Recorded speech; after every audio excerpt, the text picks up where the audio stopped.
All right, grab a burger and a Coke, because we need to have a serious family meeting. We need to talk about the guy who beat us. I'm talking about Vietnam.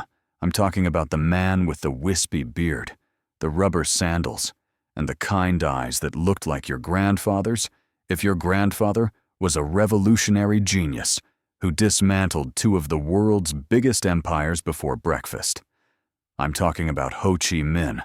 For a long time, the American history books painted this guy as a boogeyman, a shadow in the jungle, a puppet of Moscow.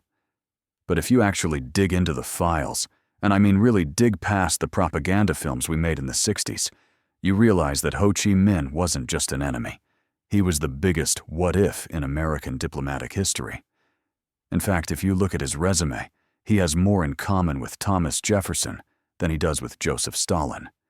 And the fact that we didn't see that is probably the biggest facepalm moment in the history of the U.S. State Department. He wanted to be us. He didn't become a communist because he loved the economic theory of Marx. He became a communist because they were the only ones offering him a loaded gun to fight the bullies. We needed France to be strong in Europe against the Soviets, so when France said, "We want our colony back," we handed them the keys and said, "Go ahead." We funded the French war against the guy we just trained. Ho Chi Minh wrote 8 letters to President Harry Truman. 8, asking for support, asking for friendship. We never replied to a single one. We put them in the junk folder, so he did what he had to do. He fought the French for 9 years, and he won.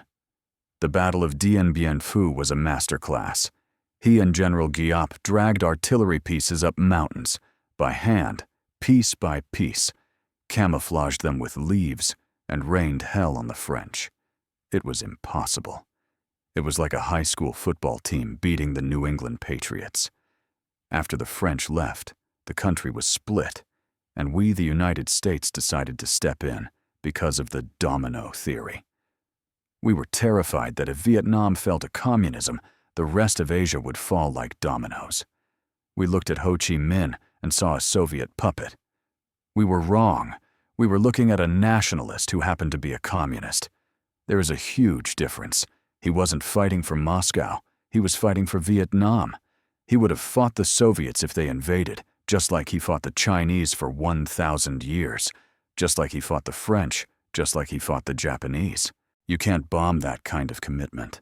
We dropped more bombs on Vietnam than were dropped in all of World War II combined. We turned the jungle into the surface of the moon, and Ho Chi Minh just kept adapting. We bombed the roads. They use bicycles. We bomb the bridges. They build underwater bridges at night. We use high-tech sensors. They hang buckets of urine on trees to confuse the sensors. Ho Chi Minh created a culture of resistance that was unbreakable. He turned the war into a contest of will not weapons. And he knew deep down that the American public would eventually get tired of watching their sons come home in boxes for a country they couldn't find on a map. He played the long game. He played the PR game. He welcomed American anti-war activists. He treated captured pilots with a strange mix of strictness and hospitality to show he wasn't a monster. He made us look like the bad guys in our own mirror. Ho Chi Minh died in 1969, 6 years before the war ended. The American leadership breathed a sigh of relief. They thought, okay, the head of the snake is gone, now they will collapse. Wrong again. If anything, they fought harder. They wanted to win for him. They carried his picture into battle. His death didn't stop the movement. It immortalized it. When the tanks rolled into Saigon in 1975, the soldiers weren't shouting about Marx or Lenin. They were shouting about Ho Chi Minh. They renamed the city after him. That's a flex. You don't get a city renamed after you unless you really made an impact. Looking back now from the comfort of history, it's hard not to respect the guy. I mean, sure, we were enemies. Yes, the war was brutal, and mistakes were made on both sides. But you have to admire the sheer tenacity of a man who started as a kitchen helper in Boston and ended up defeating the French Empire and the American war machine. He was a chameleon. He could quote Shakespeare. He could write poetry in Chinese. He could charm a diplomat in Paris. And he could sleep in a cave in Cao Bang. He understood the power of an image. While our generals were eating steak in air-conditioned messes, he was photographed, sitting on a rock, wearing shorts, smoking a cigarette, looking like a wise old sage. He won the hearts and minds not just of his people, but of the world. Now pass the ketchup.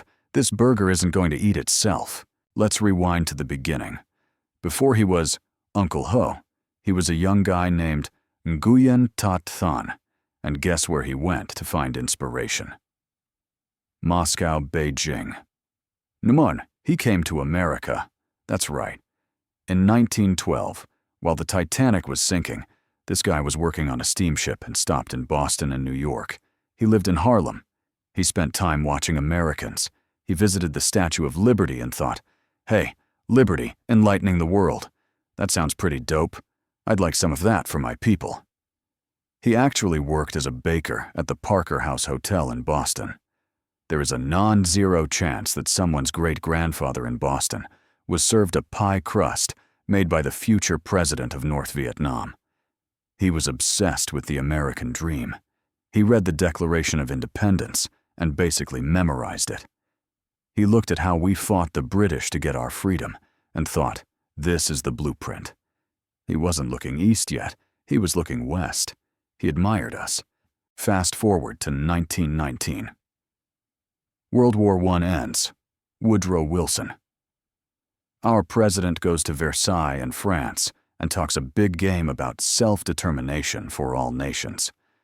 Ho Chi Minh, who is in Paris now wearing a rented suit because he's broke, thinks, this is it. The Americans are going to save us from the French colonialists. He drafts a polite letter, the demands of the Annamite people, asking for basic civil rights, not even full independence, yet just like the right to vote and not get beaten up. He tries to meet Wilson, and we ghosted him. We left him on read. We didn't even let him in the building. We were too busy drinking champagne with the French. That was the moment. That was the fork in the road. Ho Chi Minh realized that the Statue of Liberty had her back turned to Asia. Disillusioned, he goes to the library and reads Lenin.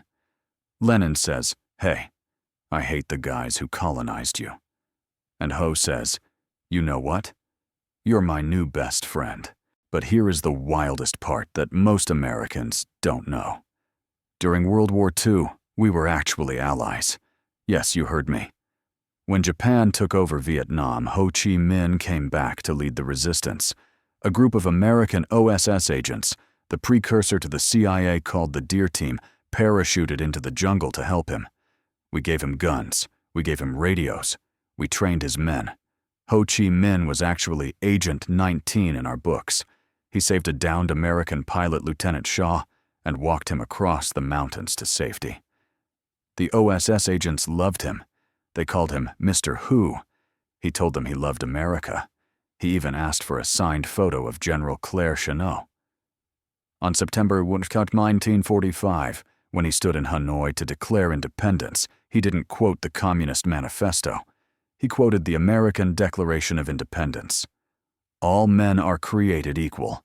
He was practically screaming, hey, America, look, I'm doing the thing, we are twins. And what did we do? We ignored him again. Then came the American War. We came in with the swagger of a superpower. We had B-52 bombers, napalm helicopters, and the best technology money could buy. We measured success by body count. We thought if we killed enough of them, they would quit. But we didn't understand who we were fighting. Ho Chi Minh wasn't a king sending serfs to die. He was Uncle Ho. He lived in a stilt house, wore clothes that looked like they cost $2 and ate simple food. He didn't have a mansion. He didn't have a Swiss bank account. When he spoke, the people didn't hear a politician. They heard their grandfather telling them to protect the house. He famously said to us, you can kill 10 of my men for every one I kill of yours. But even at those odds, you will lose, and I will win. We thought he was bluffing. He wasn't. He understood the math of patience.